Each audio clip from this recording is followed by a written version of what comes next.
যারাই বাংলাদেশপন্থী, যারাই হচ্ছে ইনসাফের রাষ্ট্র প্রতিষ্ঠার স্বপ্ন দেখে, তারা প্রত্যেকে হাদী ভাইকে ভালোবাসেন। হাদী ভাইকে কখনোই কেউ মুছে ফেলতে পারবে না। ওনার কবরে প্রতিদিনই হাজারো লক্ষ মানুষের ঢল নামবে। শরীফ ওসমান হাদী ভাইয়ের কবরটা এখান থেকে দেখা যাচ্ছে না, কারণ হচ্ছে একটা তাঁবু এখানে গাঁথা আছে। তো পুলিশকে জিজ্ঞেস করলাম যে এই তাঁবুটা কেন, ওনারা বললেন যে এটা পুলিশদের থাকার জন্য, এরকম একটা ব্যাখ্যা তারা দিয়েছেন।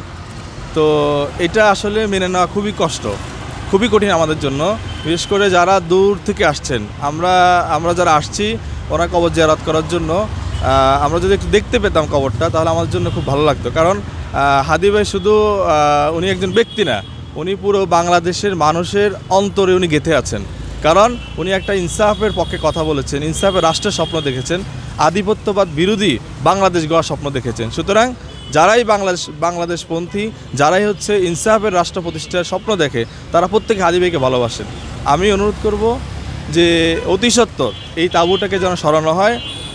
হাদী ভাইয়ের মৃত্যুর যারা আসামি, তাদেরকে ধরা নিয়ে, তাদেরকে শাস্তি দেওয়া নিয়ে আমরা এখনও দেখতেছি টালবানা চলছে, যে হাদী ভাইয়ের কবরকে নিয়েও কি আবার টালবানা শুরু হয়েছে কিনা। বেগম খালেদা জিয়াকে যেখানে কবর দেওয়া হয়েছে সেটা আগে থেকে একটা উন্মুক্ত প্লেস ছিল, তো সেটা ওপেন করে দেওয়াটাই স্বাভাবিক। আর হাদী ভাইয়ের এখানে যেখানে কবর দেওয়া হয়েছে ওনাকে, সেটা আগে থেকে রেস্ট্রিক্টেড এরিয়া ছিল। বাট আমার পরামর্শ হলো যে হাদী ভাইয়ের প্রতি মানুষের ভালোবাসা আমি দেখতে পাচ্ছি না এখনও। সকাল থেকে মানুষ যেভাবে তার জন্য দোয়া করছেন, আসছেন, এটা কখনোই শেষ হবে না। বাংলাদেশ যতদিন থাকবে ততদিন হাদী ভাইয়ের প্রতি দোয়া, ভালোবাসা এটা থাকবেই। তো সেজন্য যদিও এটা রেস্ট্রিক্টেড এরিয়া হয়, আমার অনুরোধ হচ্ছে যে এটাকে দিনের যে কোনো একটা সময় 1 ঘন্টার জন্য উন্মুক্ত করে দেওয়া যায় কিনা, যে মানুষ এসে এখানে হাদী ভাইয়ের কবরটা কাছে গিয়ে দোয়া করতে পারবে।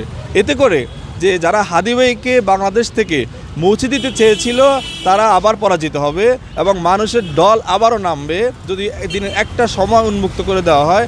এবং এটা যদি যতদিন বাংলাদেশ আছে ততদিন যদি এটা জারি রাখা হয়, ইনশাল্লাহ দেখা যাবে, এটা প্রমাণ করবে যে হাদী ভাইকে কখনোই কেউ মুছে ফেলতে পারবে না। ওনার কবরে প্রতিদিনই হাজারো লক্ষ মানুষের ঢল নামবে।